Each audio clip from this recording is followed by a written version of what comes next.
Hello, neighbors. This is Christopher Henry coming to you here, and happy to be joining Mickey Abraham on the Lessons with Marcel podcast here. Thank you for having me, Mickey. Thanks. I think it's actually even a YouTube channel more than a podcast. Sorry, YouTube. Yeah, that's it.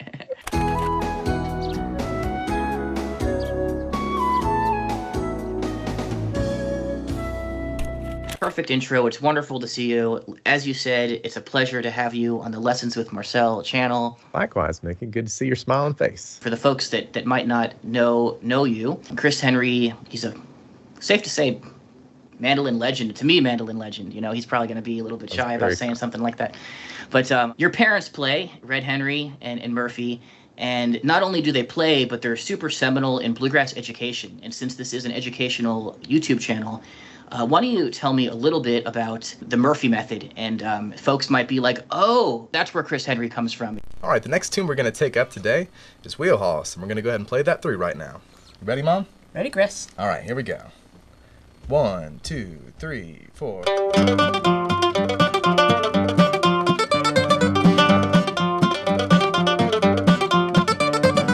Yeah, so Mom had been teaching lessons in the late 70s, and then she just started teaching by ear, and she's a great teacher, so that's a big part of the picture there.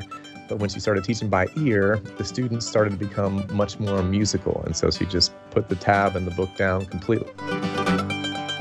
And then Mom and Dad started the Murphy method in, I guess, 1982 or 83, which was in the beginning audio cassettes. And for those who might have taken the Bluegrass Unlimited magazine, they were advertising in that publication and Banjo Newsletter magazine, probably for, close to the 30 years there, audio cassettes in the beginning, and then VHS, and now DVD.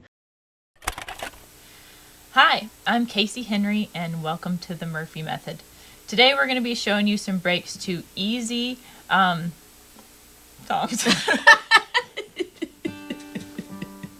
I grew up listening to my folks' duplication of these audio cassettes in the background of my life, and so I got to hear, banjo on the hollow very slowly, for years at a time. So by the time I was ready to pick up the music and start to learn, there was already a lot on the hard drive already. And so that's the way I teach also, all by ear, no tab, no written notation, anything like that. And so we're by ear all the way. That's amazing. The Murphy method is some of the most prolific or famous bluegrass educational material that's ever been out there, is the Murphy method. Absolutely. Yeah, back in the days, I guess it was Homespun might have been the biggest company known nationally, and then the Murphs right in there after them. Yeah, absolutely. When you were young, was there ever a time that you thought you wouldn't play music full time? We go through the I want to be a baseball player phase, but it was just such a vehicle into, good energy. Parents were really supportive, perhaps obviously playing in a family band, getting up on stage and hearing people clap for you. I think it was Otter Springs in about 1984. I got it with my folks who had the, I will say, legendary Red Murphy and Company bluegrass band from the late 70s and early 80s based out of Florida.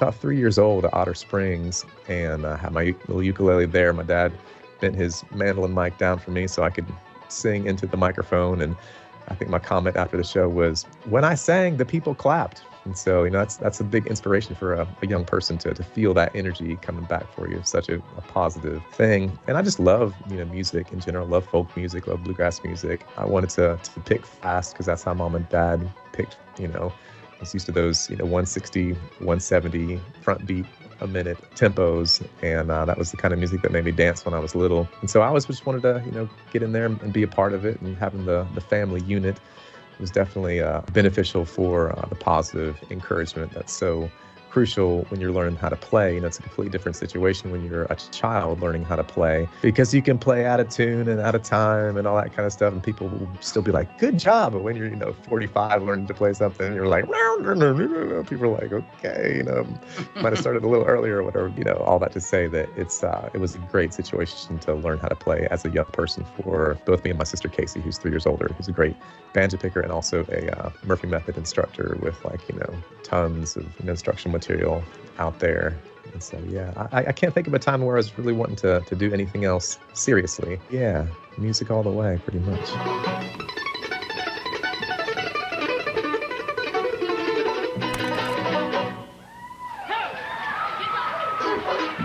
Thank you. When you're looking at music like Bill Monroe, it's so challenging to hear and play that stuff because of all the ghost notes and doubled notes. Is that one of the reasons why maybe you come at it from an ear angle, because notating something like Bill Monroe is practically unnotatable? I think that's a good observation there. There's the analogy that Bill is an impressionist musician. So rather than someone like Sam Bush or Adam Steffi, Chris Steele, who might be more like a Rembrandt, a realist painter, Bill Monroe is like a Van Gogh. And so he's blurring all the colors together, blurring all the notes to create the impression or the sound. Even when you get to slow it down, under the Monroecroscope and look at what he's doing or try to hear what he's doing, of course it's all blending with the band, and some of those early recordings might just be one microphone, so there's not that much separation, all that kind of stuff. You'll never be able to tell exactly what he's doing. And so that means that it's going to retain an esoteric element. So there's always this mystery involved. With the cleaner players, you can always tell pretty much exactly what they're doing. But with Bill, it's not the case. And so for me, that makes it more magical, that much more important to just listen and listen and listen and get down there and hack through it. Which is a great way to improve the ear. And I'm constantly going back to stuff and finding one more new note to get excited about, or understanding how, some double stop is constructed and stuff like that. And so even some of the tunes that I had known for a long time, fairly close to the way that Bill played them. For instance, when I made my Jerusalem Ridge note for note video, so Bill only plays two parts on the Kenny Baker Plays Bill Monroe recording, but I was able to find a rare live recording of him playing the third part.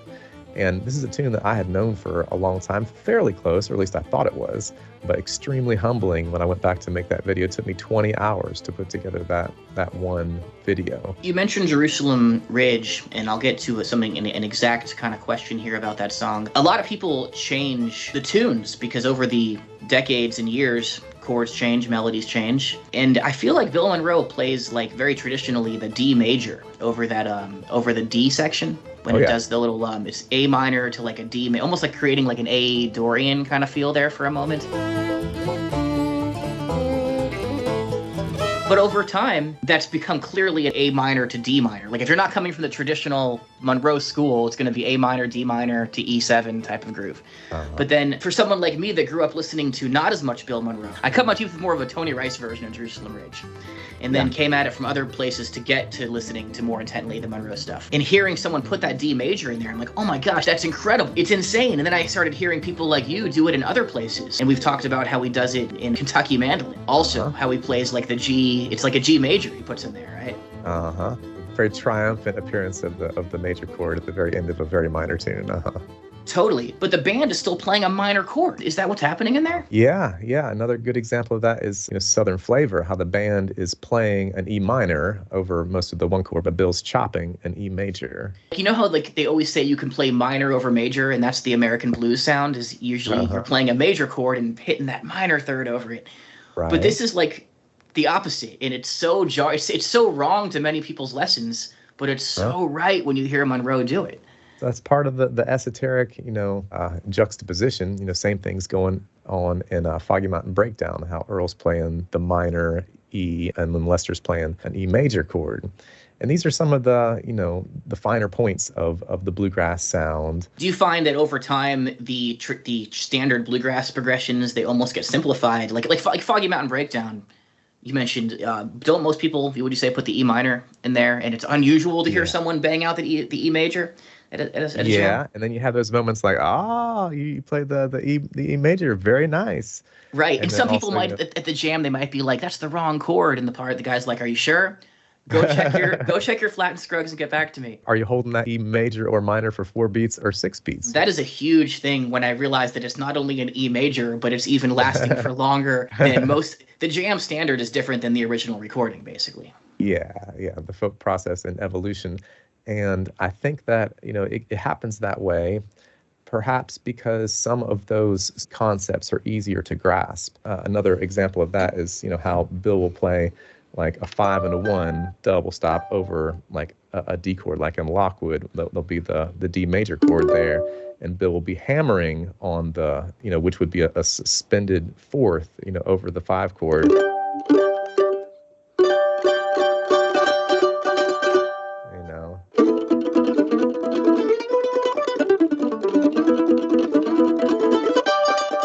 So that's over a D chord right there. Those are the things I love about this music, and I love how you take those and clue into those moments, so that not only can you play that in that song in Lockwood, but then you can apply that to other songs. So when I'm jamming with you, you're always doing things like that, and it makes me laugh. It makes me totally. I'm always inspired when I play with you, because it's stuff I would never think of doing, and I'm like, why wouldn't I think of that? And it's just beautiful playing and beautiful ideas, man. And you would definitely do that in other tunes. Absolutely. It's kind of a motif or a concept that can kind of, give your arrangement, I don't know, a little more curiosity, a little more interest, a little less pedestrian in a way.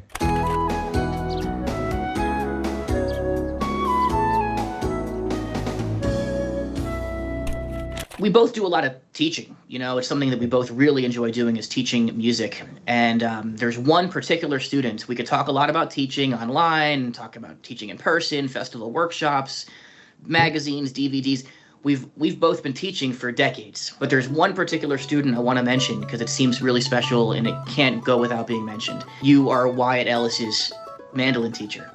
Take it from here. I want to know what's up with Wyatt Ellis, man.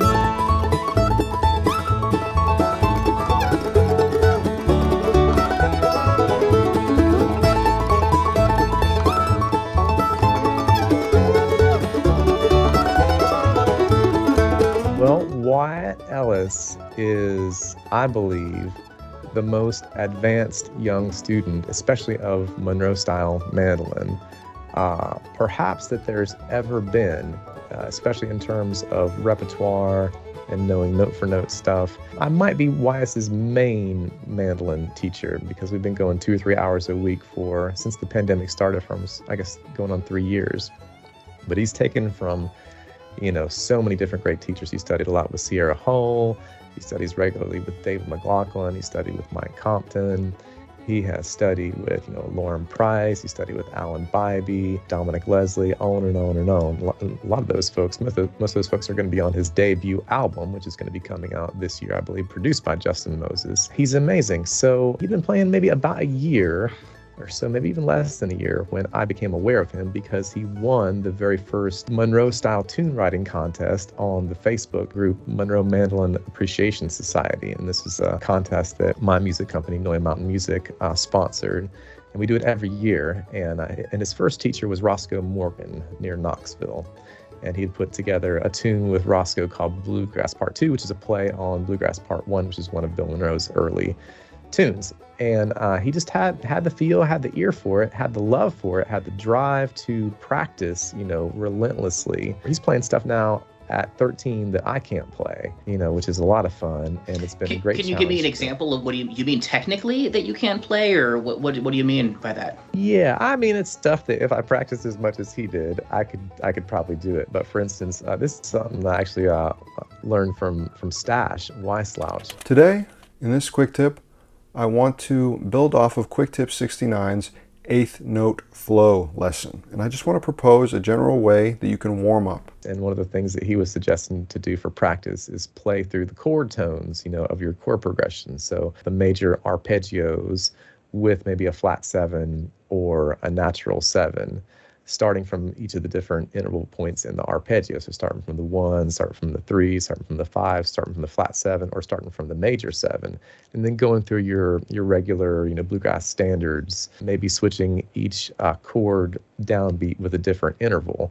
And so he can do that, on the fly now, quite adeptly and much more cleanly than I could, having never practiced it. He's like a young Olympian musician. And so I'm getting this folded scale up to like, 190 front beats. He's written, probably close to 100 tunes. He's great on the guitar. He made his Grand Ole Opry debut about a month ago with Daly and Vincent. He filled in for me with Peter Rowan at the IDMA Awards, played a full set with him. And so he's just been a joy to work with. And a lot of that is to the credit of his family support, especially his mom, his momager. And his nickname for her was Wheels, because she's just taken him around to all the good places that he needs to go, all the festivals and the IDMAs and the Spigmas and the workshops and things like that. And he's a really nice, grounded young man, and we've written some songs together. And his tune composition is excellent. I think the debut album that's going to be coming out this year is going to make a nice splash in the bluegrass world. So proud of him. But yeah, I appreciate you asking about Wyatt. He's amazing. Of course, he's amazing.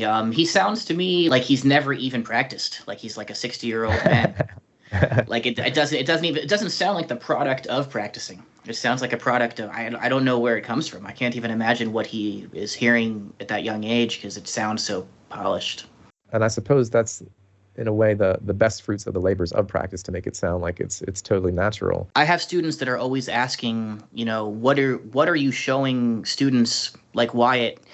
I think they'd be curious to know, like, what do you show him that you're not showing other people? And of course, as a teacher myself, you know that you're showing everyone the same. You're teaching everyone the same. I don't think you give him extra special lessons or anything like that. He seems to be an extra special student. Can you explain how he interprets the material in a way that's different in what he might do, that another student might get the exact same lesson from you and have not sure what to do with that information? He's extremely quick. And so from studying Bill Monroe tunes and songs, note for note, his ear is the best of anyone I've ever really worked with.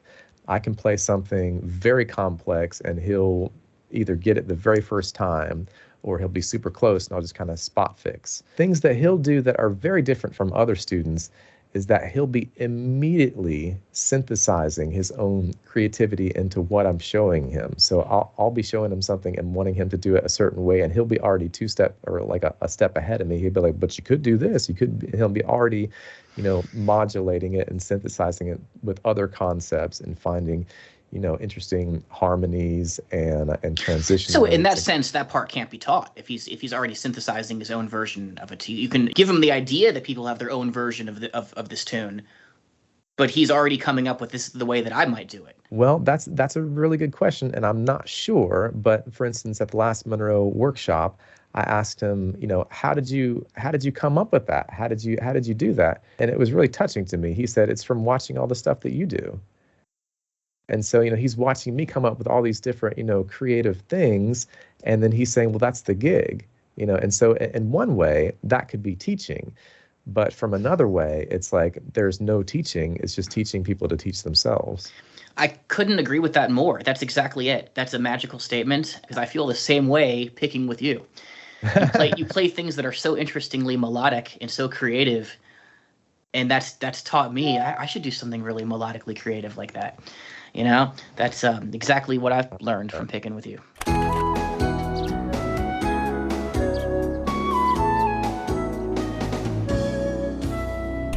Speaking of writing tunes, the song that you wrote called West Dakota Rose, that's a Christopher Henry original, correct? Yeah. Uh-huh. What made you write a tune in C-sharp minor? And then the reason I bring up the tune is that particular tune, how did it end up getting picked up by Billy Strings and the boys? They play that tune. It's in their regular repertoire. How did that tune come about? And it's a pretty squirrely little tune. How did you come up with that tune, and how did it get into the hands of Billy?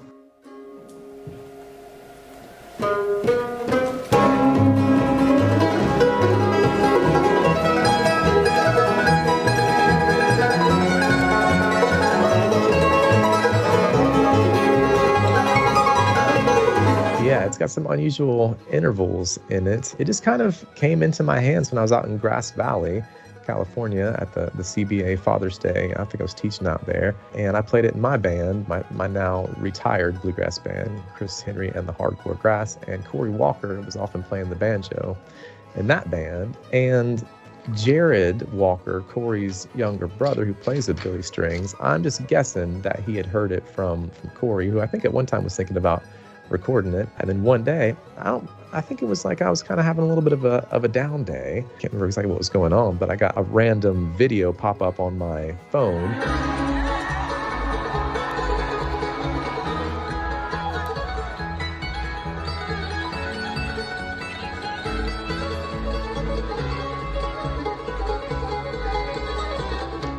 And I pulled it up, and it was these hairy-faced boys sitting down playing West Dakota Rose, and I didn't recognize them. But then I kind of kept watching. I was like, oh, that's Jared, Walker with a beard, and that's Billy Strings, and okay, whoa. And so they were playing West Dakota Rose, and Billy had just sent me their rehearsal video of it, and I didn't have his number saved. I was just like, who was sending it? And I realized, what was going on. I was really excited about it, and they just play it so good, and Billy's really studied it, and he's got some of the cool intervals. I've heard him do the, so.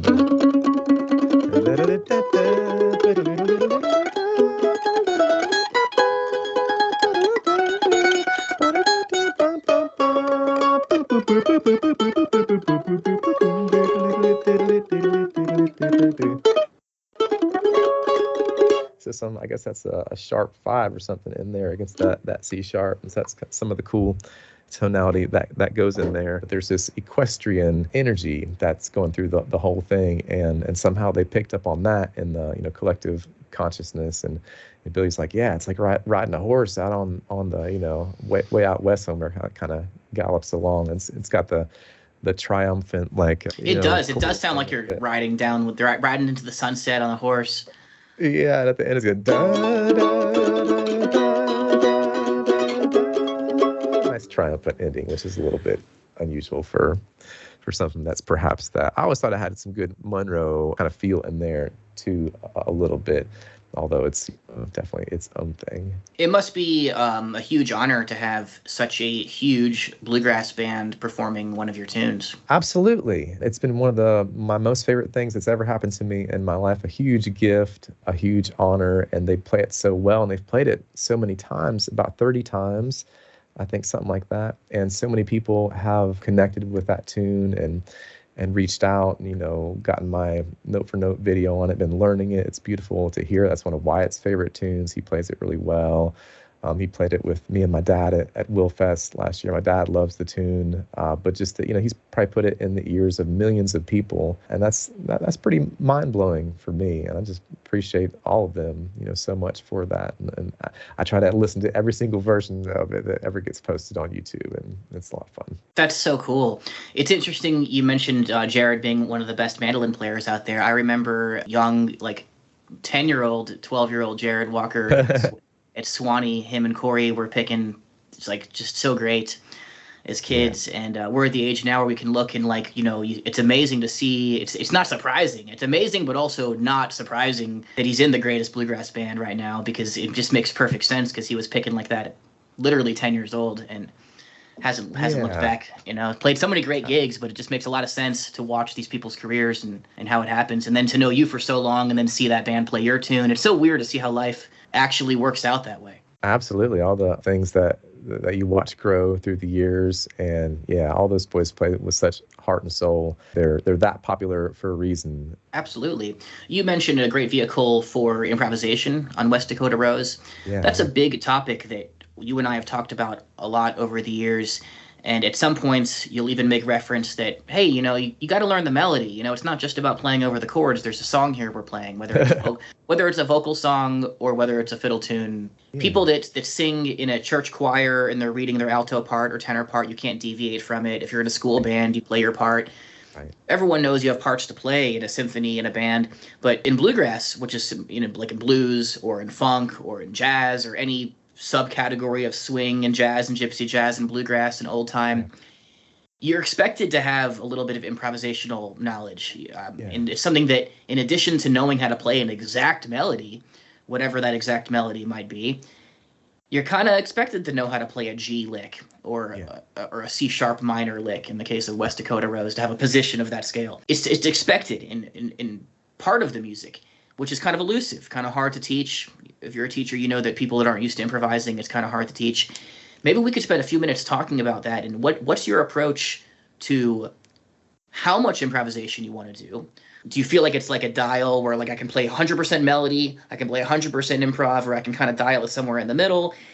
How do you think of that when approaching bluegrass music? I would say overall, it's all about the moment, and that can also be like, when in Rome, speak Italian.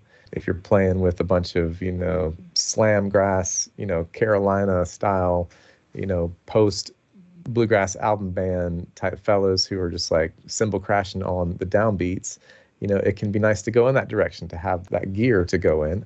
At the same time, it can be nice to contrast that.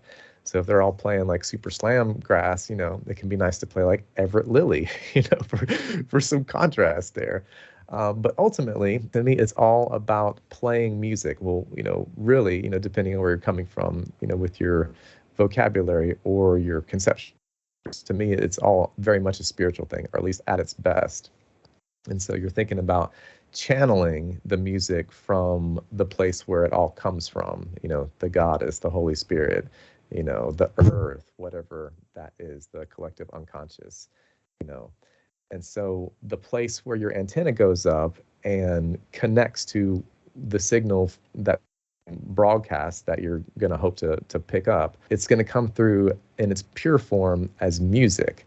And perhaps the way that we can relate to that the best is going to be like through our like hummy channel. So it's like when you're getting something, like how do you represent that? It's either going to be like da da da da da da da da da da da da, something like that. It's the hummy place. It's like when you're just like when a melody comes to you, what happens? You kind of hum it, or you sing it. A lot of times it's not going to be with words, at the beginning. Maybe sometimes it will be. But so when you're thinking about improvisation as a big category of discussion, and like your ultimate goal would be to channel like wherever the most beautiful source of all the stuff that's coming directly through your channel as music, and then you got to get that to come through whatever your instrument is. So if we're talking about mandolin, you're going to want to be able to connect to that channel and then be able to find it. And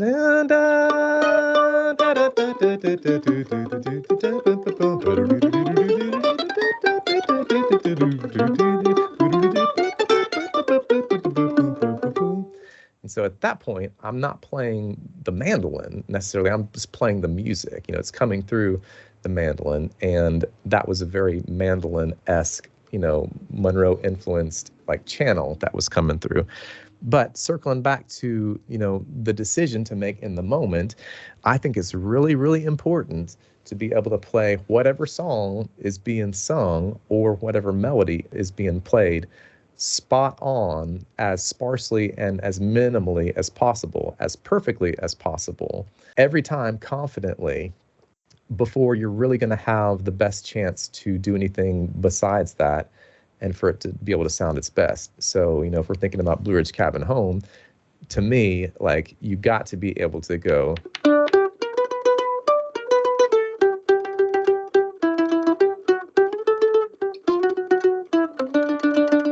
I already made one mistake. You know what's funny? You say you made a mistake, but we both know from teaching a lot of people that what you just played you said that's the bare bones minimal. You're already adding a bunch of stuff.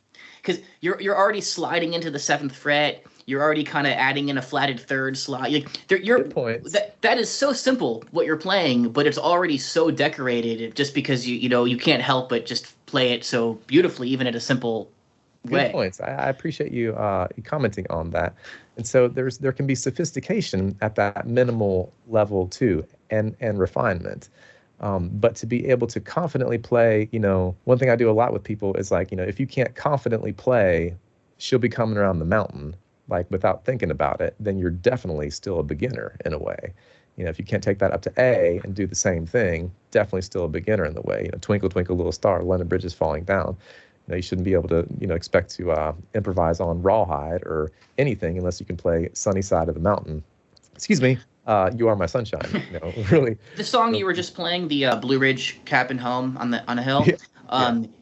Even that kind of melody, people might play the notes differently than others. Exactly. And when you watch people play their melodic versions, it's so elusive to some people because even that melody you could go up or down. It's like, what is the melody? I remember watching Marcel talk about this with Brian Sutton. Brian Sutton asked him to play the melody of this song, maybe 9 Pound Hammer, and Marcel said, well, it's going to be a little different than yours. Sure. And Brian said, well, I hope so. Yeah, exactly. That's one of the biggest beauties of folk music, is that because there is no like chiseled in stone, Mozart wrote it just like this is the way that it goes. Everybody, it's like accents. Some people might say, hey, how y'all doing? So other people might be like, hello, how are you all doing today? Saying the exact same thing. It's just with a different accent on it. That might differ, from geographical region to region. Although I think that these days the modern world is getting a bit more homogenous, which could be, criticized or appreciated, hopefully appreciated in the long run. But yeah, that's a beautiful part about, folk music. Everybody's going to play Old Joe Clark a little bit differently, but it's always got to go da da da da da da da, something like that, so you can know it's Old Joe Clark.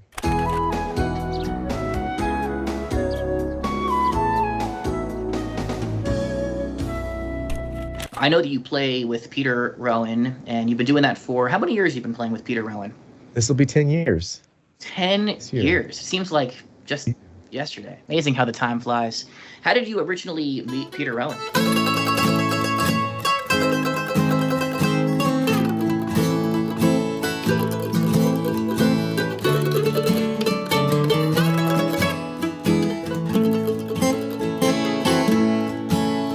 I met him in about 1994 or 95 in Owensboro at IBMA on the backstage bus, and he let me play his mandolin. I remember there was a little hula girl sticker on his mandolin. I'm not sure if he remembers that or not. And then I played with him once at like the grand finale, like shebang jamboree at the Watermelon Park Bluegrass Festival when he was up there with Tony and Ricky Simpkins and Mike Bubb. And Mike Bubb was trying to get me in that band. But then maybe the following year or year after, I was out at Rocky Grass with Sean Camp, and Peter was out there with his band, or solo, probably with his band. And we were at a party at, I think, Sally Van Meter's house up there around Lyons. And we just got into some Monroe stuff, and I had been really studying Southern flavor a lot. And he played that, and he's like, we just kind of realized that we were wired the same. And I just love the enthusiasm of Peter in the moment. It's always so encouraging and inspiring. And then the next year when he came to Nashville to make the Old School record, in which he was bringing in a lot of different special guests, he invited me to come and join on 2 or 3 numbers to record, new numbers that he had written. And then I believe just a few months after that, I played my first gig with him at the Cumberland Caverns, 333 feet down inside the earth at McMinnville. That's the old caverns. They have the new caverns now. And then the next year, so he had been playing the original Peter Rowan Bluegrass Band, which is what Paul Knight had put together for this gig out in Point Reyes, I believe, around where Peter lives, which was Peter, Keith Little, Jody Stecker, and Paul Knight on the bass. Jody was playing the mandolin. I guess Jody didn't want to tour so much anymore for a while, and so he didn't have a mandolin player for a long time, brought Mike Witcher in to play dobro, and then eventually wanted the mandolin back in the band. So I guess it was maybe 2013 or 2014 that I started doing a lot of festival dates with him, which has been one of the greatest experiences of my life. Peter's one of my best friends, best teachers. He's led me to so many realizations in bluegrass and also connections with Buddhism, which helps the bluegrass, which helps everything, just training the mind, understanding how the mind works, all that kind of stuff, how to deliver a song from the heart, which is something that he was always really good at. Growing up singing the 9 Pound Hammer as a 13 or 14-year-old boy, singing Will the Circle Be Unbroken, which is talking about your dead mother when your alive mother is right beside you, can kind of impede getting the resonance with the song. But one thing I've learned a lot from Peter is about how to really deliver a song, honestly, from the heart, which is what he's one of the best at in the world. I think that Peter and Del McCoury are the 2 biggest proponents of the stewardship of so much of the power vocally of what Bill was doing musically. Del more on the country side and Peter more on the mystical side, but both, beautiful kind of polar opposites in a way that have lots of overlapping, area. And when the 2 of them get together, it's amazing. When I first joined Peter, to be able to sing softly and slowly was a huge, huge challenge for me.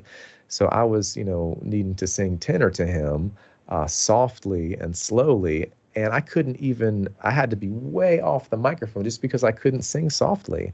And I couldn't really play slowly, lay back, play on the back side of the beat, as you know, from, my background playing with my dad, who's just like, playing like the world is ending, way on top of the beat, just like drive, drive, drive, drive all the time.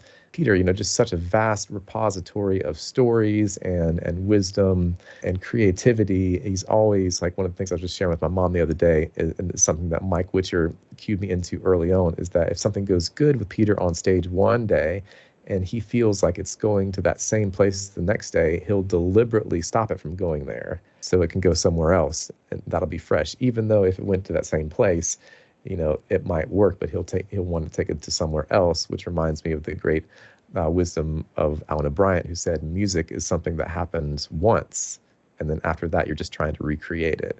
And so Peter's all about staying in that moment. But yeah, I could go on and on about Peter and all the things I've learned from him, but those are some of them. That's incredible. It's really great that after these years that you have such great experience with bluegrass legends like Peter, who literally played with Bill Monroe. It's a direct connection with the Bluegrass Boys. You have Billy Strings, the most popular act in bluegrass in decades, playing your song.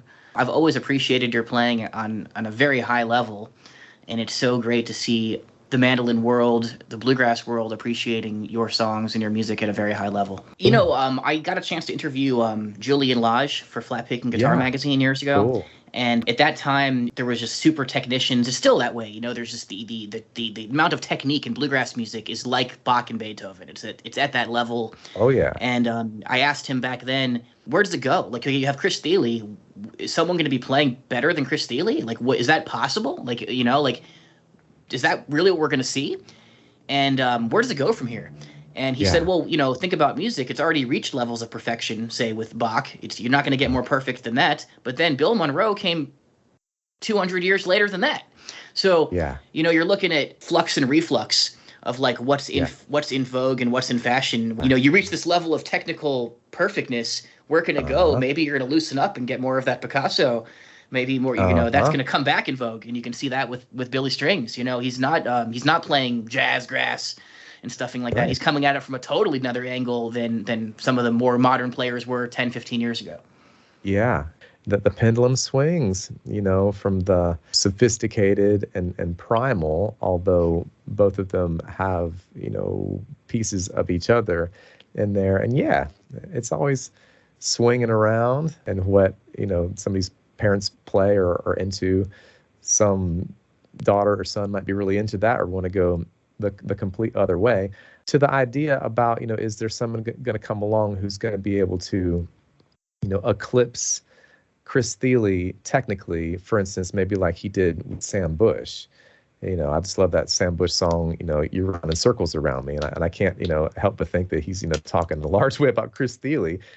Technically, is there someone that's going to be able to come around and play, faster, cleaner sextuplet triplets than Chris Thile?